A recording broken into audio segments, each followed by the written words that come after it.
They say kids are pure, innocent, and full of wonder. But today, we're turning that fairy tale on its head. Welcome to a dark corner of the playground, where nightmares aren't just for bedtime stories. In The Most Evil Kids in the World, we're diving into the chilling tales of young minds with a wicked twist. Buckle up, because these pint-sized terrors are about to prove that sometimes evil wears a school uniform. Daniel Bartlam. On April 25, 2011, a fire broke out in a suburban house in Nottingham, England. Firefighters rushed to the scene, managing to put out the blaze.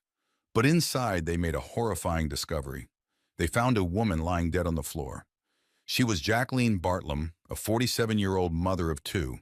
Her son Daniel escaped the inferno with his younger brother and dog. He told the police that a masked intruder had attacked his mother and set the house on fire.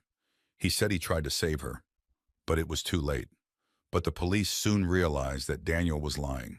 A post-mortem examination revealed that Jacqueline hadn't died from the fire. She'd been brutally beaten to death with a hammer. The fire was a deliberate attempt to destroy the evidence and mislead the investigators. Now the police questioned Daniel and his brother again. Daniel stuck to his story of the intruder, but his brother contradicted him, and so the police would become suspicious of Daniel. They kept pushing his buttons until he finally confessed to the murder. He told them that on the night of the crime, he sneaked into his mother's bedroom with two hammers. He hit her 7 times in the head and face with the hammer, and then wrapped her in newspaper and poured petrol all over it to set it on fire. After that, he cleaned the murder weapon and hid it in his room. He then grabbed his brother and ran out of the house, but he went back in briefly to rescue the dog, pretending to be a hero when he was nothing but a cold-blooded murderer. He told the police that he had killed his mother because she had called him a freak. But they soon discovered that this wasn't the real reason. They found out that Daniel had planned the murder for weeks and that a TV show had actually inspired him. You see, Daniel was a fan of violent dramas, especially Coronation Street, a popular soap opera. He'd been fascinated by a storyline in which a character named John Stape killed a woman with a hammer and then burned her body in a tram crash. Daniel had copied this plot and written his own version of it. He had stored it on his computer along with some other disturbing stories and images. He would also search online for phrases like how to get away with murder and people who get away with murder in shows. And it became clear to everyone that Daniel had blurred the line between reality and fiction and acted out his twisted fantasy. The police would also find out Daniel had been having this mental health issue. He once told a counselor that he heard voices telling him to hurt people. Nevertheless, he was assessed by several experts, but they had all concluded that he was not a danger to himself or others. In February 2012, Daniel Bartlam went on trial for the murder of his mother. He pleaded guilty to manslaughter, claiming that he had lost self-control after an argument with his mom over a pair of shoes. He said he hadn't intended to kill her, but the prosecution rejected that and argued that the murder was premeditated. They presented evidence of Daniel's research stories and confession. They stated that he had crossed the boundary between real life and fiction and killed his mother in a cold and calculated way. The jury agreed and found him guilty of murder, and he was sentenced to life in prison with a minimum of 16 years. Michael Hernandez. As a 14-year-old boy, Hernandez became obsessed with serial killers and would spend his free time glued to his screen researching gruesome crimes of some of the world's most evil people, instead of spending his life playing video games and hanging out with his friends like a regular teenager. He became fascinated with these killers and decided he wanted to follow in their footsteps. Thankfully, before he could become a serial killer, he was stopped. However, he did take the life of a student of Southwold Middle School in Palmetto Bay, Florida, where he was also a student.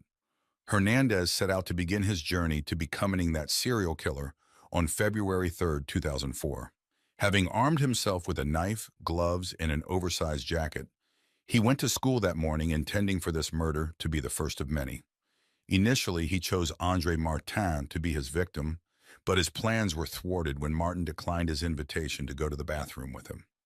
Determined to carry out this deadly plan, Hernandez approached another friend, Jamie Goff, with the same invitation to the bathroom. Unfortunately, Jamie Goff accepted the offer and followed Hernandez in there, not suspecting that his friend would harm him. His trusting nature led to his death as, one inside the bathroom, the boys walked into the wheelchair-accessible stall where Hernandez attacked him from the back, stabbing him 42 times before finally slitting his throat. Michael casually stashed the knife and gloves in his backpack and headed back to class. Unfortunately for him, a teacher noticed that his hands were stained with blood, and at the same time another student entered the bathroom and saw the body of Jamie Goff covered in blood. The school wasted no time and called the police, who arrested Hernandez. The murder weapon was found in his backpack when they brought him in. After his house was searched, they found his journal, complete with a challenge kill list. Turns out Hernandez had this whole plan laid out about everybody he wanted to kill, including his own sister. Hernandez tried to plead insanity, but the court really wasn't buying it. He received a life sentence in September 2008 and died on April 29, 2001 at Columbia Correctional Facility at 31. Mason Sisk.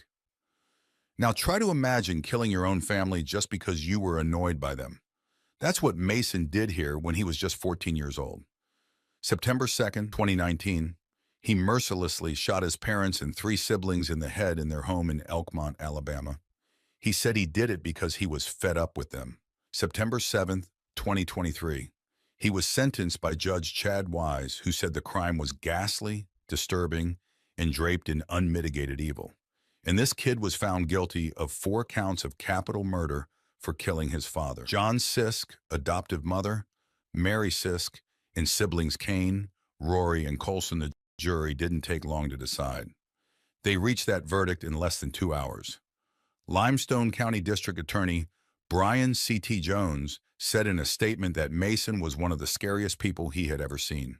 He wrote, "And I could tell you that out of all those people, only 4 out of 5 people scared the hell out of me.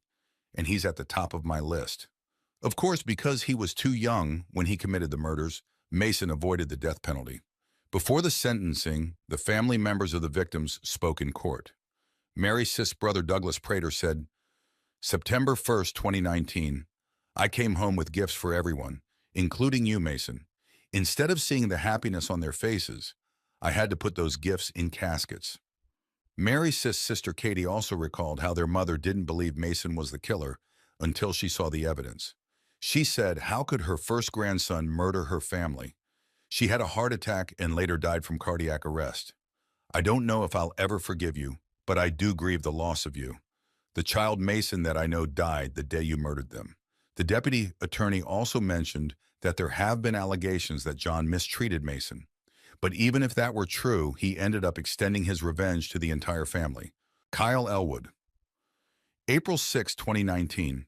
It was a quiet night in Goodfield, Illinois, until a fire broke out in a mobile home, killing 5 people. The only survivors were a mother and her 9-year-old son, Kyle Elwood.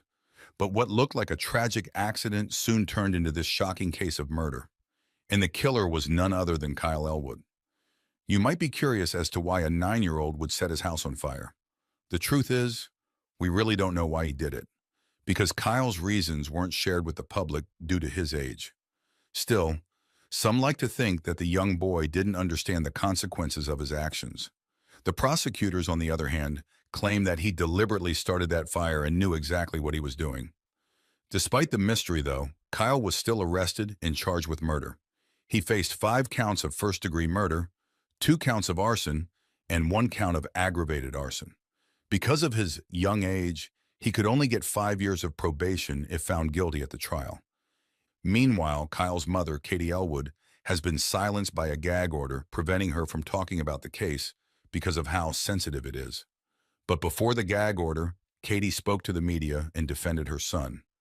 "Everyone is looking at him like he's some kind of monster, but that's not who he is."